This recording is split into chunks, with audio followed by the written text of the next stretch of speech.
Bonjour à tous, bonjour Arthur.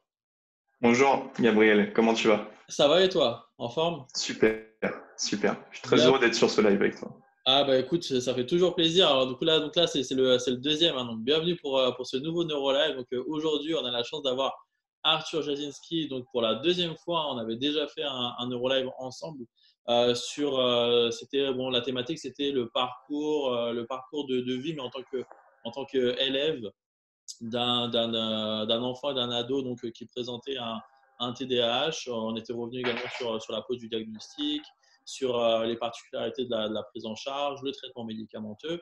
Et du coup, donc, aujourd'hui, la thématique, c'est finalement, donc, alors, on va reprendre un petit peu en fait au niveau de la période du bac. Alors, même si, bon, alors qu'on ait plus ou moins un accord des conseils à donner par rapport à cette période, mais bon, quoi qu'il en soit, en tout cas, c'est toujours intéressant d'avoir le retour des expériences de chacun. Donc en gros, on va reprendre à partir du bac et puis on va voir ensemble donc comment finalement comment tu pourrais donner, hein, des pistes, des outils Ouais. d'aide pour des jeunes adultes donc qui présentent un TDAH, surtout en matière d'organisation, par rapport du coup au travail, par rapport à leurs études.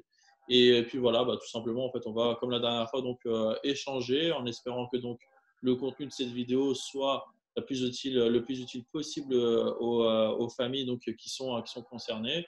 Également les professionnels qui sont voilà, toujours aussi intéressés pour avoir le retour et les avis donc, des patients et puis des familles.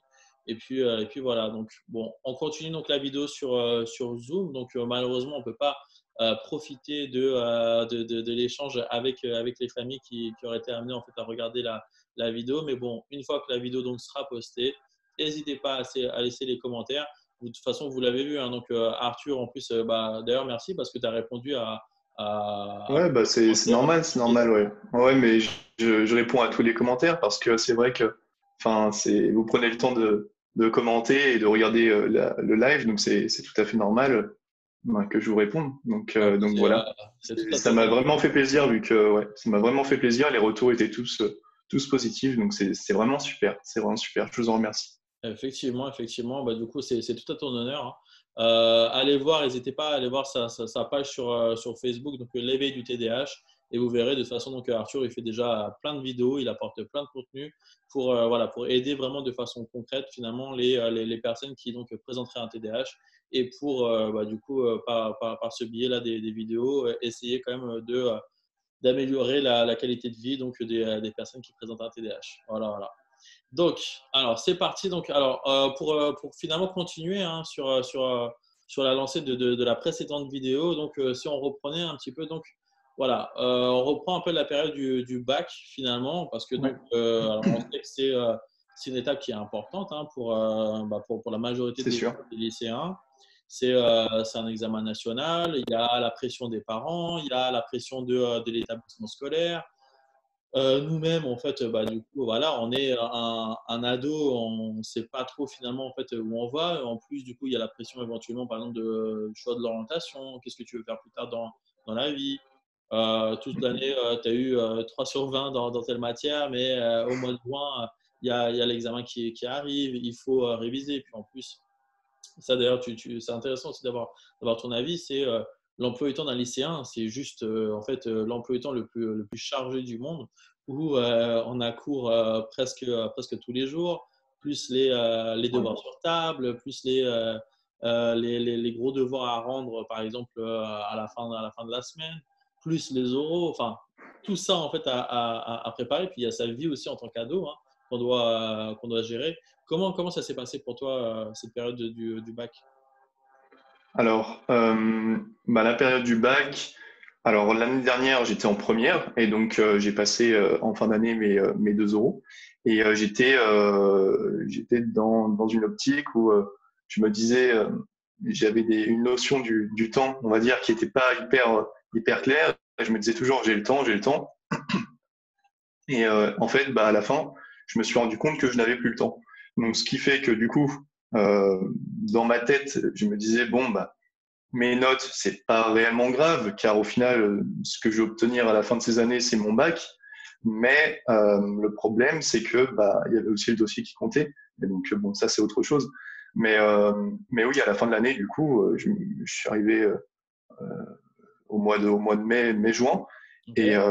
à ce moment-là, en fait, ça a été un petit peu un retour à la réalité qui a été assez, assez brutal parce que du coup, j'avais mes examens de prévus, quoi. Et donc, je connaissais pas ce qu'il fallait. Enfin, j'étais pas du tout à jour. Donc à ce moment-là, en fait, je procrastinais le plus possible, comme toujours, car j'avais beaucoup de mal en fait au niveau des courses. Je faisais pas quelque chose qui me passionnait, et donc j'avais énormément de mal en fait à me mettre dedans, quoi. Et dès que je trouvais une activité qui était un petit peu plus stimulante à réaliser, et bien directement, je passais sur cette activité et j'oubliais l'autre, quoi. Donc voilà. Bref, du coup, ça a été compliqué parce que du coup, voilà, j'étais pas du tout focus sur mes cours. Et au moment des euros, je connaissais rien. Donc, comme après, j'avais une certaine pression que j'avais sur les épaules, au niveau de mes cours, à ce moment-là, vraiment au dernier moment, je me suis dit, OK, il faut que je bosse à fond. Et à ce moment-là, en fait, vraiment au dernier moment et sous cette grosse pression, eh bien, là, je me suis mis à bosser vraiment à fond tous les jours. Et c'était ma priorité numéro une. Mais c'est vraiment parce que j'étais au dernier moment, quoi. Et c'est compliqué parce que du coup, voilà. Et c'est le TDAH qui a joué là-dedans, qui a fait que tu t'es pris vraiment au dernier moment? Et ben, je sais que au niveau des personnes qui ont un TDAH, généralement, il y a énormément de personnes qui ont un TDAH qui ont tendance à procrastiner sur ce qu'elles n'aiment pas faire parce que justement, il y a ce problème au niveau de la dopamine qui fait que, en gros, l'organisation est un petit peu l'organisation et la motivation sont un petit peu à la traîne, on va dire. Et donc là, c'était plus compliqué parce que je pense que ouais, ça a joué un petit peu là-dedans. Et dès que je trouvais quelque chose qui était un petit peu plus stimulant à faire et qui justement me donnait un petit peu plus de plaisir, on va dire, à court terme, et ben directement, instinctivement, je me rapprochais de cette activité et sans me rendre compte réellement en fait. Et je me laissais distraire tout de suite. Et donc ça, c'était compliqué.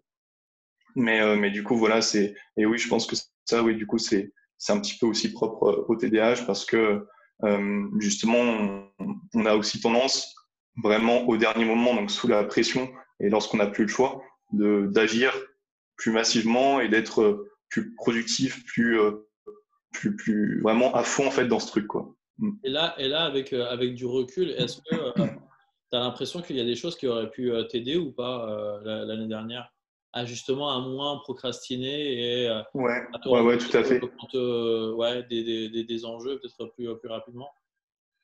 Ouais, tout à fait, parce que justement, j'avais ce problème d'organisation qui faisait que au long de l'année, comme je procrastinais, arrivé à la fin de l'année, ou arrivé à quelques mois avant la fin, lorsque je voulais me mettre au travail, je regardais ce qu'il y avait à faire, je regardais ce qu'il y avait à apprendre, et je me disais, enfin, dans ma tête, il y avait énormément de questions Hmm. qui, qui se superposaient, et c'était assez, comment dire, tout de suite, en fait, je procrastinais encore plus parce que ça me paraissait trop gros, la charge de travail à faire.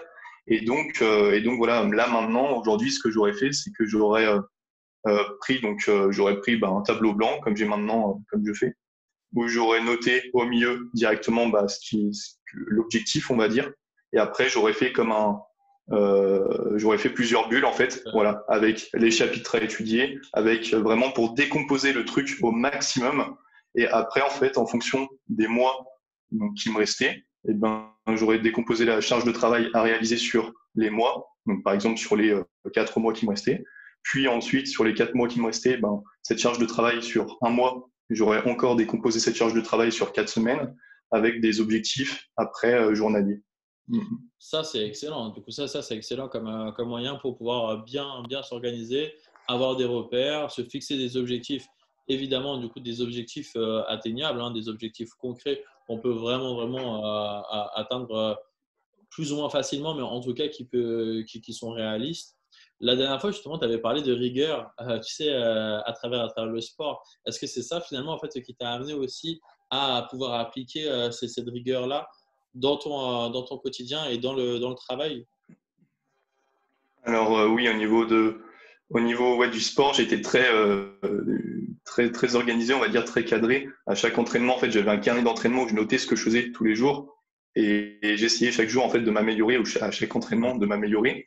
Et du coup, bah ouais, je pense que ça a pu m'aider, mais je l'ai pas, comment dire, je l'avais pas remis l'année dernière Ok.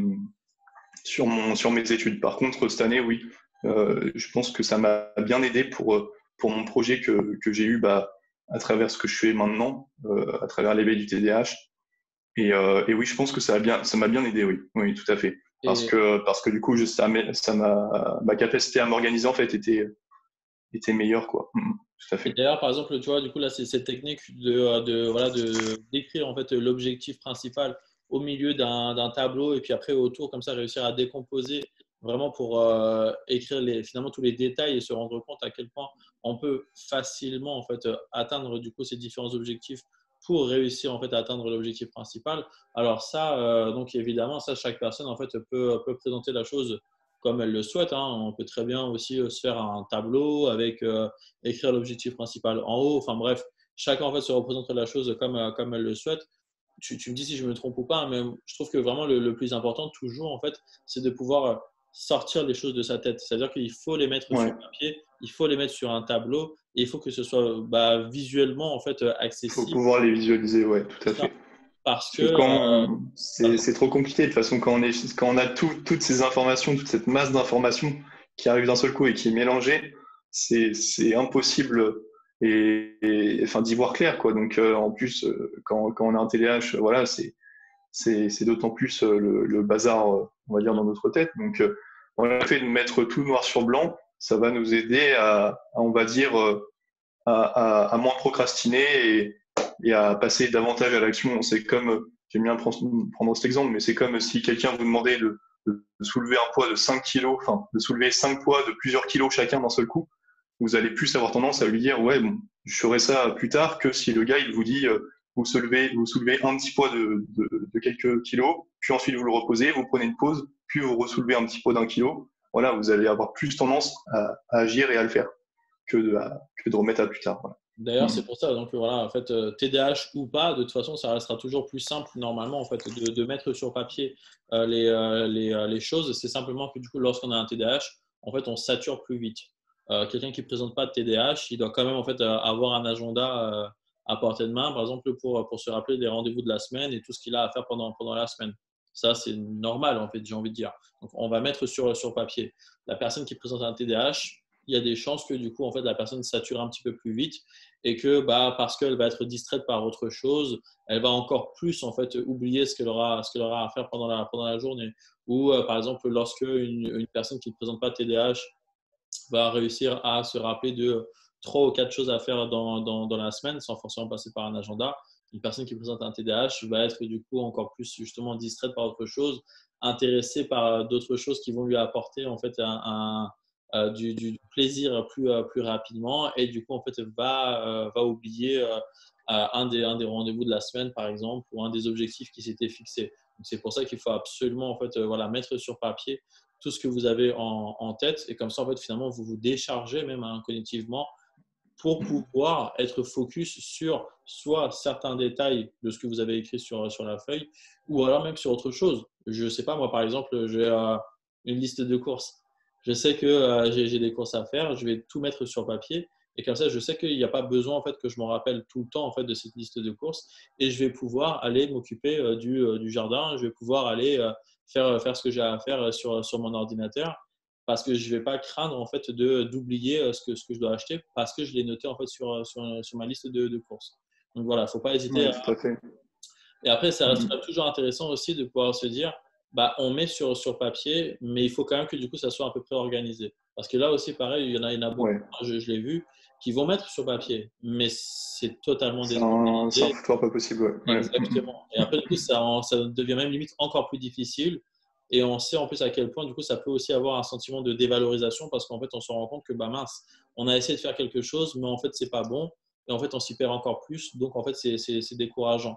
Peut-être que ça aussi, du coup, Ouais. à voir, voilà, comment. Tu as des pistes, toi, ou pas comment dire, des outils particuliers pour comment en fait organiser. Là, tu vois, ton exemple était nickel, Ouais. hein, l'objectif principal en plein Ouais, milieu ouais, bah et proposé. moi, ce que je fais, c'est que j'ai mon tableau donc où je note mes objectifs, on va dire, donc mes objectifs principaux où je vais les décomposer sur plusieurs mois, puis plusieurs semaines.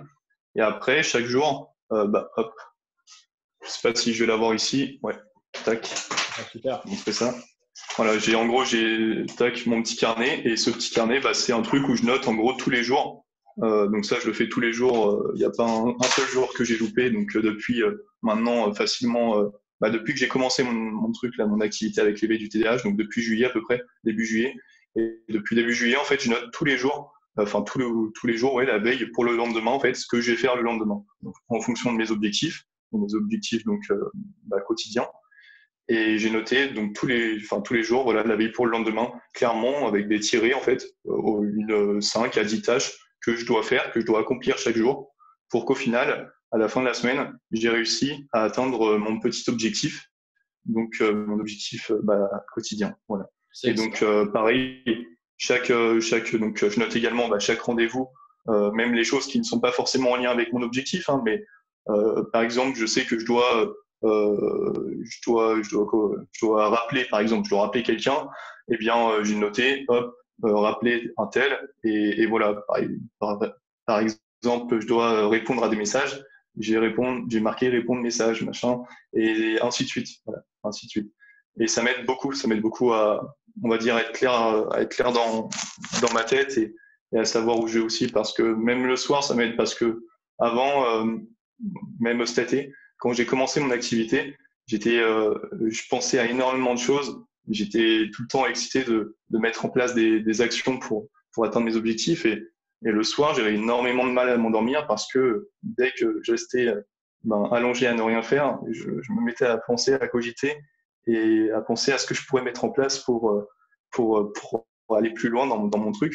Et c'est vrai que ça m'a bloqué pendant un moment parce que ça m'empêchait de dormir tout simplement.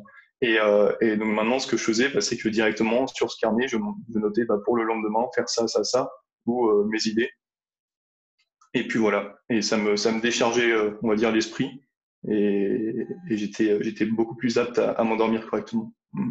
Ça, et puis du coup, si j'imagine, c'est que forcément, tu sais, tu gagnes aussi en autonomie, hein, parce que donc, ça veut dire que tu sais que tu peux compter sur toi-même pour ne pas oublier telle ou telle chose à faire, par exemple, Ouais. pour justement être bien organisé. Tu as moins besoin de solliciter ton entourage, parce qu'il y a ça aussi, c'est que bon, lorsqu'on a un TDAH et qu'on a 8 ans, bon, on va solliciter papa, maman, on va solliciter la maîtresse, ce genre de choses, et puis finalement, ça peut paraître, entre guillemets, normal, parce qu'on a un enfant à partir d'un certain âge, on a envie d'être indépendant, on a envie d'être pleinement autonome, donc ne dépendre de personne. Et c'est vrai que même l'entourage, finalement, aussi parfois peut être un petit peu lassé si on est obligé de tout le Ouais. temps les solliciter.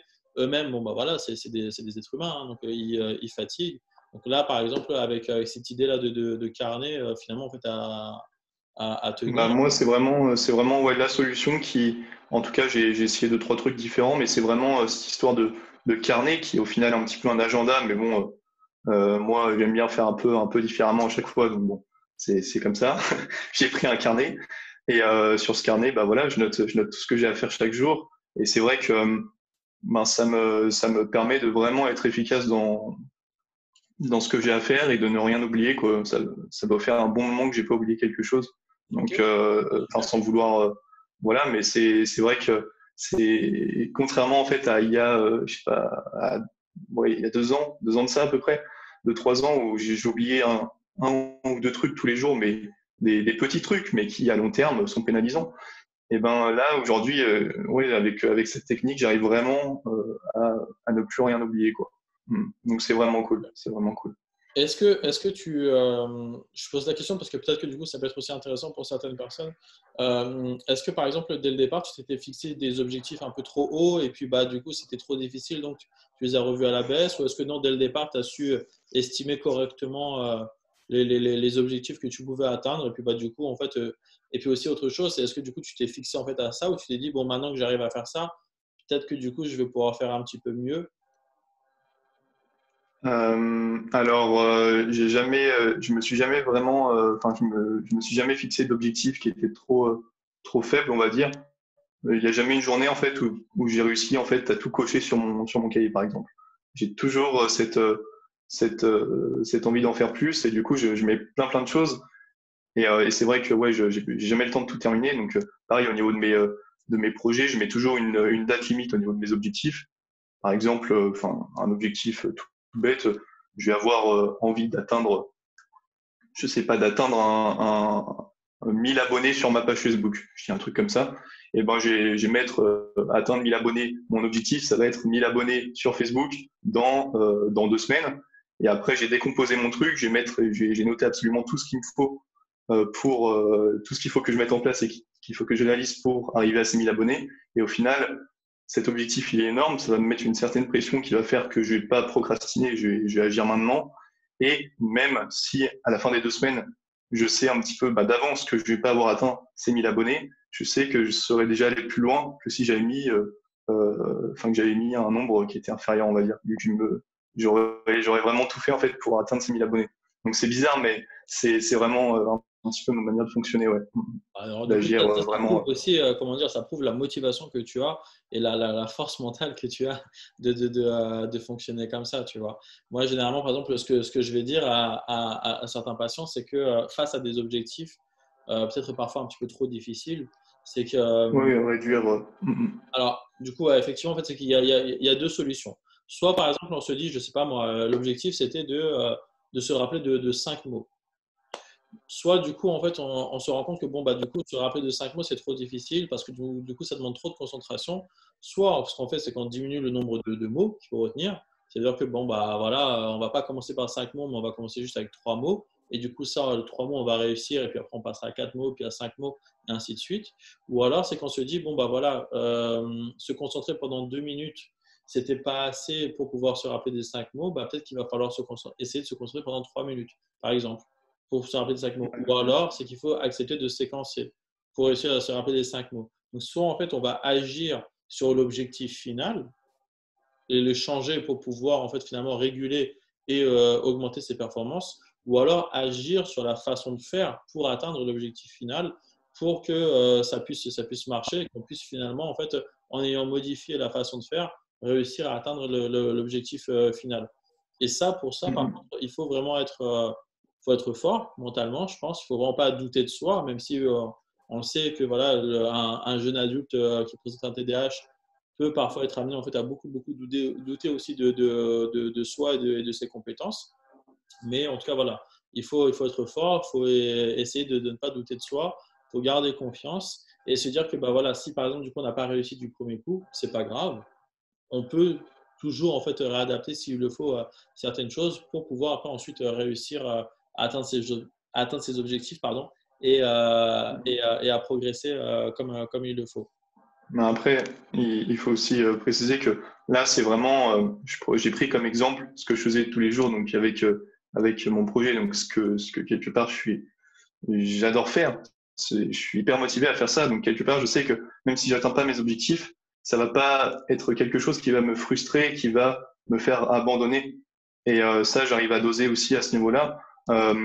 Par exemple, si je devais là pour prendre l'objectif donc bac, eh bien, par exemple, tout ce qui est scolaire, c'est pas vraiment pour moi et j'ai beaucoup de mal.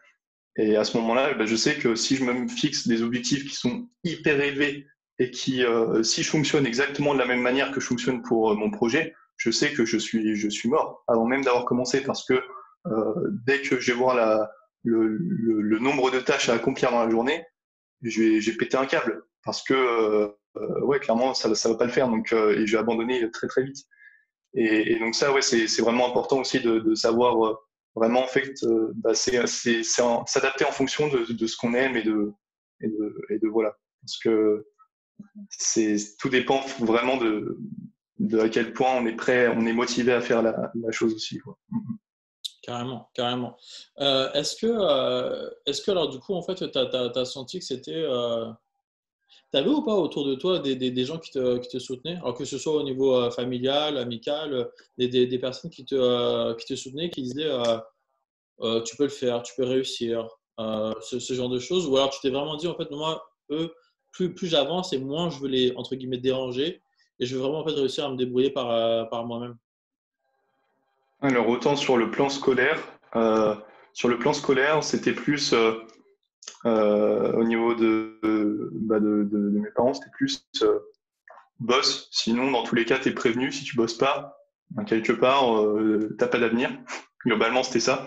Donc, bon, là, je parle évidemment quand ils n'étaient pas au courant que j'avais un TDAH. Mais clairement, ouais, c'était ça. Et donc, à ce moment-là, ce que je faisais, c'est que je ne bossais pas, mais je faisais, en fait, et c'est l'erreur vraiment bête, mais je me mettais en fait au travail sans me mettre au travail. Donc, je me mettais au travail quand ils étaient là pour leur montrer que je travaillais, pour leur faire plaisir. Donc là, à ce moment-là, en fait, je le faisais plus pour moi, je le faisais pour leur faire plaisir. Et quelque part, là, ça faisait tout. Enfin, c'était tout ce qu'il fallait pas quelque part. Ouais. Après, non, au niveau de mon projet. Par contre, bah, j'ai pas forcément été hyper soutenu Mmh. parce que c'était un projet un peu. Enfin, c'était quelque chose. Enfin, pas, disons qui n'était pas habituel, quoi. Et donc voilà, j'avais pas forcément un soutien qui était présent, à part au niveau de mon père. Au niveau de mon père, j'avais un certain soutien, à part quand je lui faisais part enfin, de mes ambitions un petit peu hautes, voilà. Où là, forcément, lui, il était en mode, ouais, reviens sur terre, Arthur, et vas-y tranquille. Et donc bon, là à ce moment-là, voilà. Mais j'ai jamais été rabaissé, on va dire, sur ce projet. Et, euh, et donc ça c'est cool. Ouais, l'entourage, c'est primordial. Pareil, dès que j'ai commencé en fait dès que j'ai commencé à travailler sur ce projet, directement, enfin les personnes qui étaient dans mon entourage, donc les amis ou potes qui étaient dans mon entourage, mais qui me disaient ouais, tu n'y arriveras pas ou ça sert à rien ou voilà d'autres remarques négatives, eh bien ces personnes, je les ai tout simplement écartées. Hein. Parce Euh, que de toute façon, les personnes qui sont négatives, à part nous pousser à abandonner et nous pousser à avoir une estime de soi qui va être plus faible, une confiance en soi plus faible, ben, si les personnes sont convaincues que vous ne pouvez pas atteindre l'objectif que vous vous êtes fixé, dans tous les cas, vous n'allez pas les faire changer d'avis pour la plupart. Et donc à ce moment-là, faut mieux s'entourer de bonnes personnes, on va dire, des personnes qui vous soutiennent. Et voilà. Carrément, carrément, c'est primordial comme tu le dis, hein, l'entourage. Alors après, même si Mm. effectivement, bon, arrivé à un certain âge, donc en fait, on est adulte, et puis du coup, bah, l'adulte, en fait, a le choix de oui ou non communiquer autour du TDAH. S'il n'a pas envie de communiquer, il a le droit de ne pas communiquer, et s'il a envie de communiquer, bah, il a le droit de communiquer.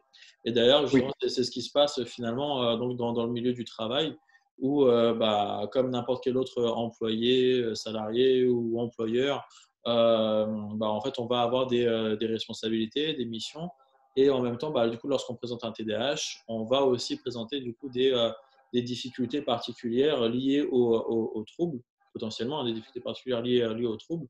Et le tout, en fait, est de savoir bah, est-ce que du coup, on communique ou pas en fait, autour de son TDAH à ses collègues, à son employeur, à ses salariés, pour voir justement est-ce que du coup, les autres vont nous excuser sur certaines choses qu'on ne pourrait pas finalement accomplir aussi facilement que d'autres qui ne présenteraient pas un TDAH.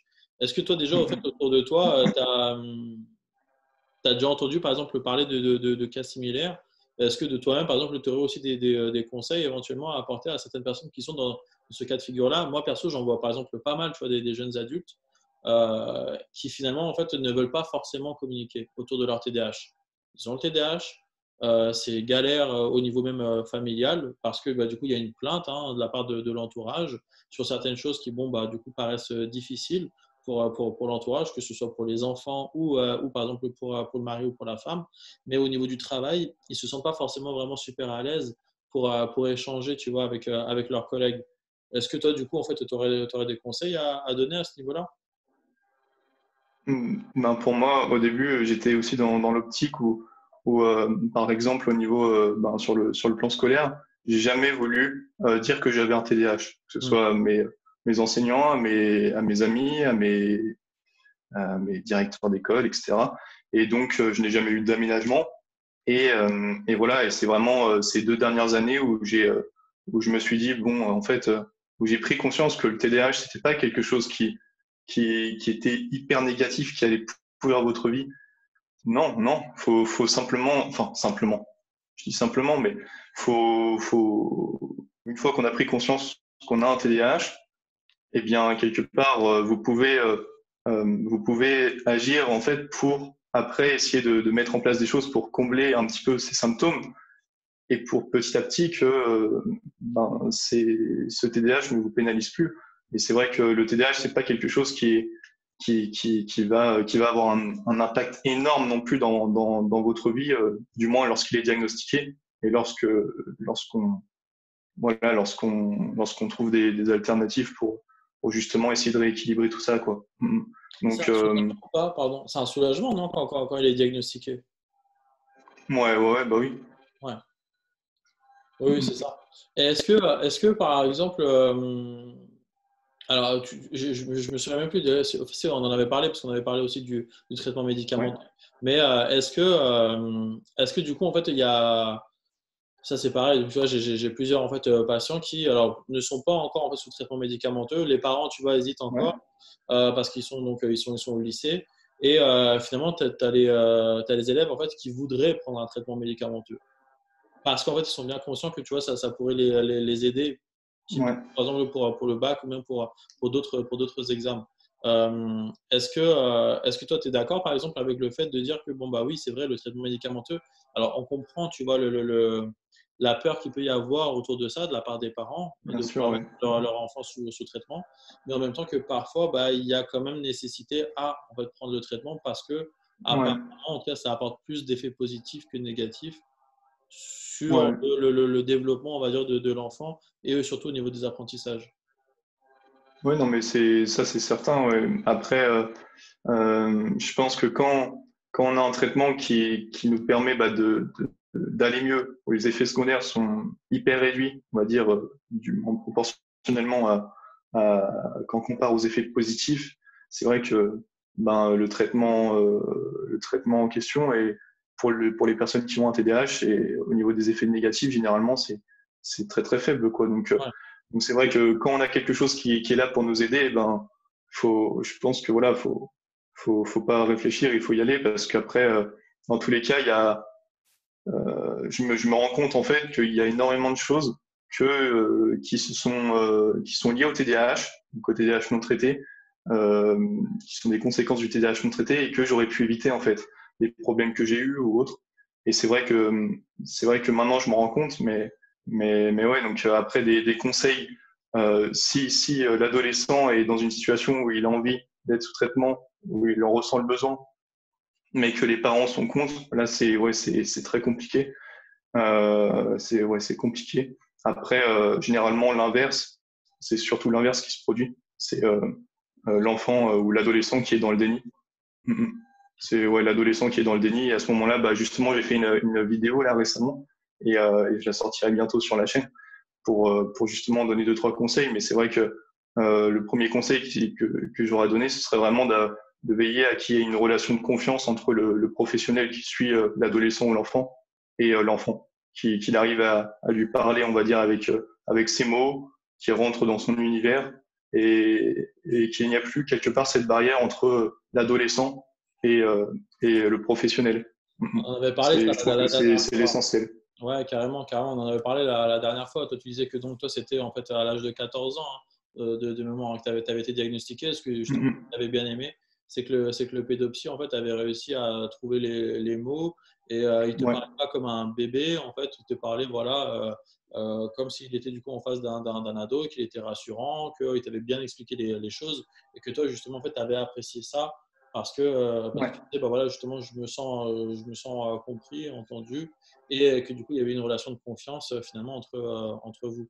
Et ça, effectivement, Oui, c'est bah oui. vraiment Puis après, parce qu'une fois qu'il y a cette relation de confiance, quelque part, ben, le médecin, la personne qui est en face, peut prendre le temps de justement expliquer clairement ce qu'est le TDAH et pour ensuite que. Parce que généralement, quand on apprend, quand on vous dit, ouais, vous avez un trouble, vous avez un trouble, quoi, quelque part, vous allez avoir tendance amplifier ça et à penser que c'est quelque chose qui est vraiment en fait hyper négatif. Mais non, si on accepte le diagnostic et si on, on met en place soit un traitement, soit évidemment à côté des TCC, des trucs pour justement essayer de limiter ces symptômes, eh bien là on peut vraiment faire quelque chose parce que à côté on a ce côté créatif, on a plein de choses en fait à côté qui nous permettent de nous différencier aussi et c'est super quoi, c'est super. Et donc voilà, après, il faut vraiment, je pense qu'aussi bien s'orienter dans quelque chose, dans une profession qu'on aime faire, dans une filière au niveau de nos études que l'on apprécie. Même si ça, c'est un petit peu plus compliqué, mais notamment au niveau du métier, en fait, parce que il faut vraiment choisir un métier qu'on adore, en fait, qu'on adore réellement. Et si on adore ce qu'on fait, tous les symptômes du TDAH, quelque part, ils vont plus être présents parce qu'on va adorer ce qu'on fait, donc on va être motivé pour le faire.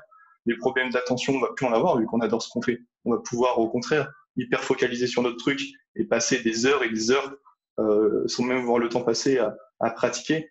Et ça, et quelque part, ça nous apporte par exemple un avantage.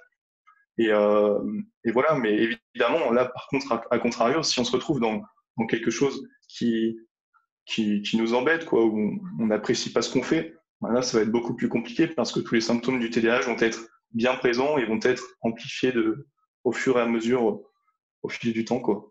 Voilà, donc Après, c'est vraiment. c'est excellent et effectivement, c'est super important en fait, de le rappeler. Hein. C'est que, donc, alors, il y a quand même du coup l'acceptation hein, du diagnostic. Hein. Donc, il faut accepter quand même qu'on ait des points forts et des points faibles. Il faut accepter quand même que du coup, il y a des points faibles. Pourquoi il faut accepter Bien ça? sûr. Après, derrière, ça va nous amener en fait aussi à déculpabiliser. C'est-à-dire que bah, si on n'arrive pas aussi facilement que les autres, c'est pas grave. On n'a pas besoin en fait du coup de se morfondre. Bah, voilà, on présente des points faibles et en fait, bah, le tout, c'est de travailler aussi sur ces points faibles, qu'on le fasse de par soi-même ou avec l'accompagnement d'un praticien, d'accord, mais quoi qu'il en soit, donc on présente aussi des points faibles, il faut accepter ça. Et puis après, donc ensuite, et comme tu le dis si bien à juste titre, c'est qu'on va vers une activité qu'on aime, vers une voie qu'on aime, parce que du coup, à partir du moment où on aime telle chose, donc après, derrière, il y a la motivation, et puisqu'il y a la motivation, c'est-à-dire qu'on va se donner les moyens d'eux, et ça, normalement, en tout cas, ça va estomper les mauvais côtés du TDAH, parce que justement, en fait, on a vraiment envie d'atteindre un but, un objectif qui Oui, on a ce plaisir à court terme ouais. dès qu'on pratique. Donc ouais, ça c'est sûr, c'est génial. Et puis après, dans tous les cas, ouais, je pense que ouais, il faut vraiment s'orienter dans quelque chose que vous appréciez. Et puis même, enfin, je vois au niveau de ma scolarité, j'étais souvent même au niveau de mes camarades. Hein, j'étais pas, on va dire que j'étais pas dans l'élite, quoi. On va clairement dire les choses. Et donc, nos camarades généralement, si t'es pas dans les tops, et ben généralement ils vont au moins dans la moyenne. Eh bien, vous allez être mal vu, on va vous faire des remarques qui sont très négatives, tout ça. Et puis après, généralement, ça va casser cette estime de soi. Donc là, le truc, c'est que quand à côté, vous allez trouver cette voie qui est faite pour vous, dans laquelle vous avez une réelle valeur à apporter, une réelle créativité à exploiter, et bien là, à ce moment-là, c'est plus pareil parce que vous allez pouvoir créer justement des choses. Et à ce moment-là, ces personnes, certes, elles vont vous dire, ouais, vous êtes nul à l'école, mais voilà, moi, je peux dire, enfin, quand une personne aujourd'hui vient me dire, ouais, mais t'as vu ta moyenne, enfin, t'es bête en fait. Moi, je suis là, je lui dis, regarde tout ce que j'ai créé à côté. Est-ce que t'as fait ça? Non, tu le feras peut-être jamais. Donc voilà. Et c'est important parce que je pense que compenser en fait en faisant quelque chose en faisant quelque chose qu'on apprécie réellement, je pense que c'est vraiment l'essentiel pour même rattraper cette estime de soi et s'épanouir tout simplement. Voilà. Alors après, ça, c'est possible. En tout cas, ça devient de plus en plus possible en fonction de l'âge aussi. Hein, lorsqu'on grandit, ça devient Bien de plus sûr, en oui. plus possible Ouais. de pouvoir aller vers quelque chose qu'on apprécie.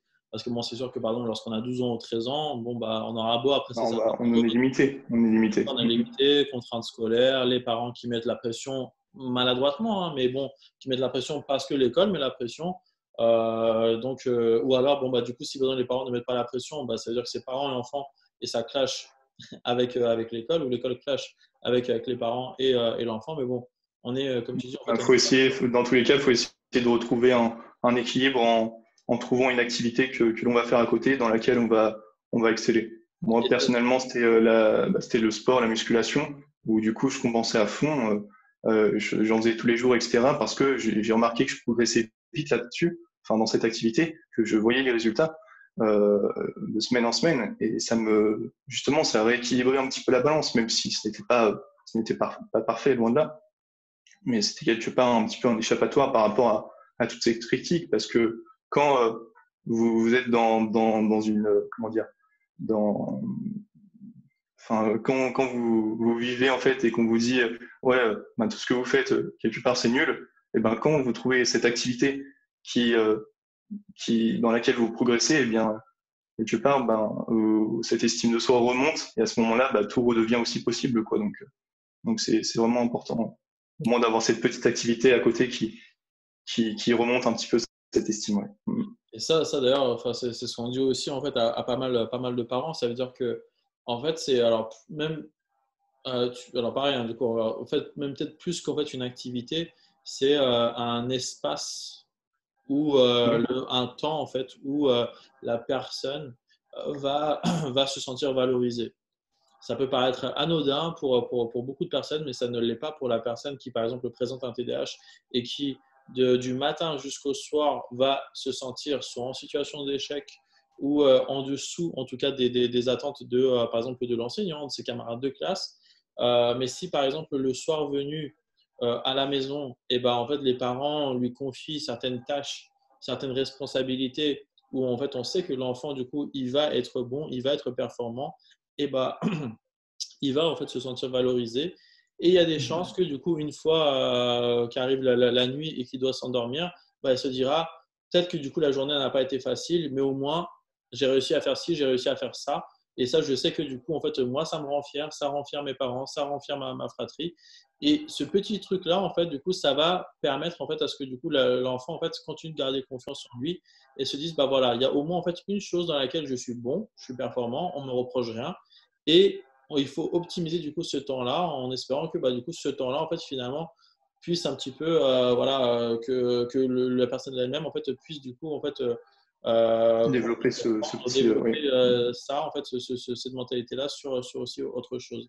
sur le Et reste. après effectivement ça peut être aussi en plus par exemple rajouter un sport, une activité, de la musique, de la danse, n'importe hein, quelque chose où effectivement du coup l'enfant va être bon, va être performant pour non seulement voilà, continuer de garder l'estime de soi et, comme tu dis, du coup, être développé.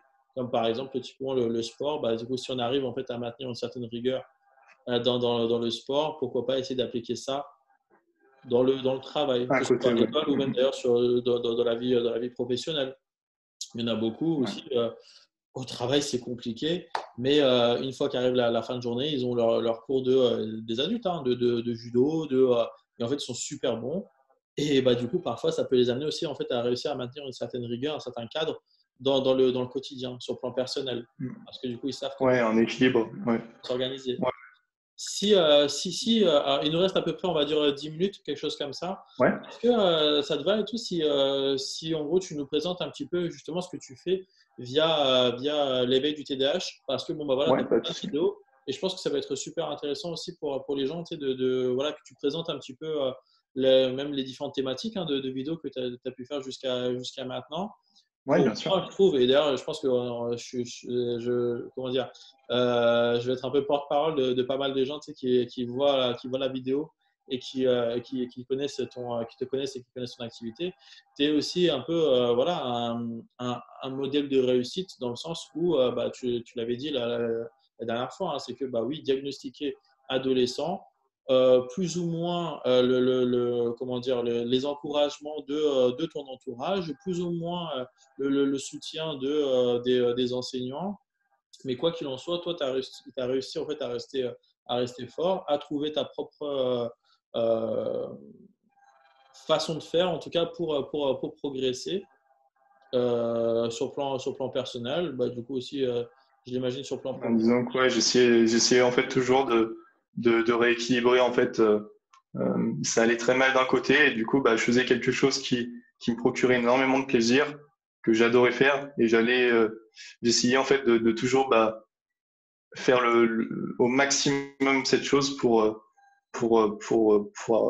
va dire, compenser un petit peu la balance, même si voilà, c'est toujours pas, enfin, c'est pas facile, mais voilà. Bah, du coup, j'espère Après que aussi, cette détermination-là, en fait, aussi parlera à pas mal de gens qui vont regarder la vidéo et qui vont retrouver aussi cette force pour réussir aussi, du coup, à évoluer dans le bon sens. Donc, ouais, j'essaye, ouais, c'est vraiment ça, le message que j'essaye de faire passer aussi, c'est que le TDAH, c'est pas une fatalité, c'est pas quelque chose qui va pourrir votre vie, clairement. Il faut essayer enfin, ça vous apporte plein de choses. Ça vous apporte plein de choses. Donc, maintenant, il faut arriver à trouver ce pourquoi vraiment vous êtes fait. Et une fois que vous aurez trouvé ce pourquoi vous êtes fait, eh bien, essayez de vraiment aller, enfin, vous orienter à fond là-dedans. Et du moment où vous allez faire quelque chose qui vous plaît, vous allez exceller parce que vous allez vraiment, en fait, être tout simplement à fond dans votre truc et vous allez adorer, quoi. Ça va vous procurer du plaisir tout le temps. Donc, vous allez hyper focaliser sur ça toute la journée et ça peut être que bon pour vous parce qu'après, tout le reste à côté va être plus, on va dire, plus positif. Par exemple, votre estime de soi. Si vous rencontrez pas mal de petites réussites accumulées les unes aux autres, eh bien, ça va augmenter cette estime de soi, ça va augmenter cette confiance en soi. Et après, ça va être un cercle, en fait. Tout le reste va suivre. Et cette confiance en soi et cette estime de soi que vous augmentez au fur et à mesure va vous servir à, euh, comment dire, à aller plus loin dans votre projet personnel, à oser faire plus de choses. Et voilà, quoi. Donc, c'est vraiment un cercle un petit peu vertueux, ouais. Est-ce que alors du coup justement en fait voilà on profiterait pas là de ces minutes qui restent pour Ouais, mettre en avant justement l'éveil du TDAH. ouais, ouais, Ouais. ouais, super. Alors du coup, j'ai donc commencé par créer un blog, donc l'éveil du TDAH, sur lequel je poste toujours des articles. Donc avant c'était 3-4 par semaine, 3 ou 4 par semaine. Maintenant c'est un petit peu réduit, je dois être à 2 par semaine. Ok. Et donc je poste mes articles chaque semaine. Et donc voilà, en lien avec le TDAH toujours. Après, Et des j'ai ma petites chaîne vidéos YouTube. hein, c'est ça aussi hein. Tu mets des vidéos hein, c'est ce que tu avais dit donc des vidéos d'ailleurs exprès pas trop longues pour que ça soit plus Ouais, facile à regarder. ouais, toujours. Ça, du coup, c'est sur ma chaîne YouTube. Après, là, je l'ai démarré depuis, enfin, je l'ai ouverte en décembre. Et puis là, oui, je mets des petites vidéos d'environ moins de 10 minutes en général, moins de 10 minutes où je vais aborder donc un sujet en lien avec le TDAH. Et on va dire que je vais donner des conseils à travers ce sujet. Donc, par exemple, ça peut être quelque chose qui va se. J'ai remarqué un jour en faisant quelque chose que ça, moi, j'ai une technique, ou j'ai mis en place une technique pour faire ça ou pour améliorer cette compétence. Eh bien, je vais la partager sur cette chaîne YouTube. Et ça va toujours être dans un système où je vais toujours être en train de donner, entre autres, des conseils. Je vais pas être simplement en train d'exposer la chose. J'ai vraiment donné des solutions. Et je pense que c'est ça qui est cool aussi. Donc voilà, donc ça c'est dans chacune de mes vidéos. Et voilà, après j'ai ma page Facebook à côté où je mets pas mal de petites vidéos de motivation aussi généralement, assez courtes, d'une 30 à 1 minute, 30 secondes à 1 minute.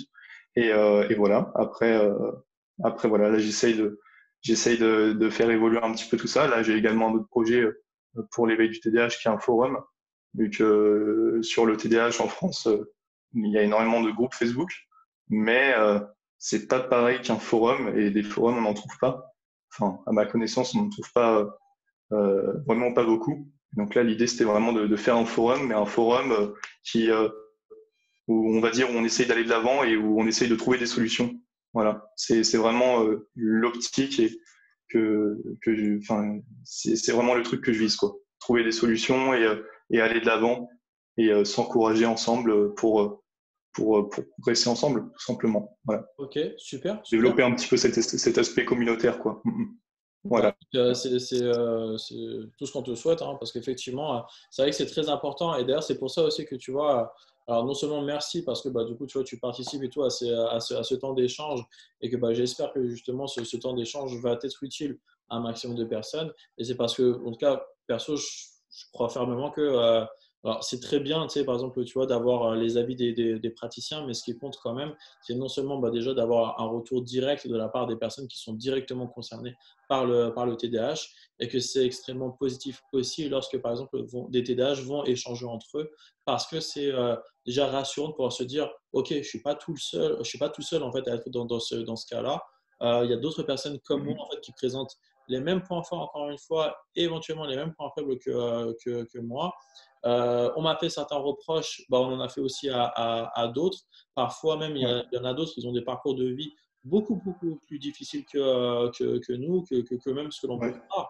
Et que bah, du coup, en fait, voilà, il faut aussi échanger entre adultes directement concernés, et d'ailleurs même pas que adultes, hein, même des fois voilà, les enfants, les ados aussi, ça fait du bien en fait de pouvoir échanger avec des personnes qui nous comprennent, qui vivent en fait exactement la même chose, parce que voilà, parce qu'après derrière on va déculpabiliser, on va se sentir un petit peu plus en confiance, et on va se rendre compte que finalement voilà, beaucoup d'autres gens aussi sont concernés par les mêmes aspects et que bah, j'espère en fait qu'on arrive à comprendre que voilà, on ne vit pas dans une société où il y a une norme particulière et que du coup chacun des personnes qui potentiellement présenteraient un profil atypique essaierait de rentrer dans cette norme, mais c'est que bah, voilà, chacun d'entre nous, on doit vivre ensemble avec, en acceptant en fait plus ou moins, encore une fois, nos points forts et nos points faibles, mais c'est pas grave. Peut-être que du coup, toi, tu vas avoir certains points faibles, moi, j'ai les miens, et le tout, c'est de pouvoir Bien s'accorder pour sûr. que chacun d'entre nous, on puisse évoluer, De se compléter aussi, ouais. ouais, se compléter. C'est ce qui est intéressant parce que il y a toujours, moi par exemple, bah, durant cet échange, c'est super bénéfique pour moi parce que je vais apprendre aussi énormément de choses et puis ça va me permettre de m'améliorer par exemple à l'oral. Enfin, c'est toujours quelque chose qui est super quoi, de pouvoir ouais, se connecter aux autres C'est vrai. et échanger et voilà. Carrément, carrément. Bah écoute, merci beaucoup Arthur pour toutes ces explications, Merci, pour ce partage merci à toi. d'expérience. Je t'en prie, c'est avec plaisir. Je pense que du coup, voilà, ça va être encore utile et tout à beaucoup de gens. N'hésitez pas donc à mettre les petits commentaires, à partager, surtout, n'hésitez pas à partager la vidéo parce que voilà, le but c'est que ça puisse être encore une fois utile à certains ados, certains jeunes adultes, certains parents qui vont être concernés par cette thématique et qui seraient en recherche un petit peu d'explications et aussi en fait voilà, de parcours de vie. Hein. Parce que bah, selon moi, voilà, bah, tu vois, c'est extrêmement intéressant parce que bah, il y a des choses qui étaient peut-être difficiles, mais du coup que tu as réussi à surmonter. Il y en a d'autres que peut-être encore là aujourd'hui, tu es en recherche en fait pour pouvoir surmonter. Et ça, après, voilà, Bien sûr. ça dépend de chaque personne. Mais quoi qu'il en soit, voilà, vous n'êtes pas isolé. Il faut échanger. Les réseaux sociaux, c'est fait pour ça aussi. C'est fait pour partager. Et du coup, voilà, bah, tout simplement, j'espère que la vidéo sera bénéfique à chacun. Prenez Ouais, soin de vous. j'espère. Arthur, du coup, pareil, prends soin de toi. Encore une fois, merci Merci beaucoup. pour toutes ces explications. La vidéo, donc, elle est postée. Partagez-la un maximum. Et puis, bah, de toute façon, on se retrouve vite pour un nouveau NeuroLive. Voilà. Merci à vous. Ciao tout le monde.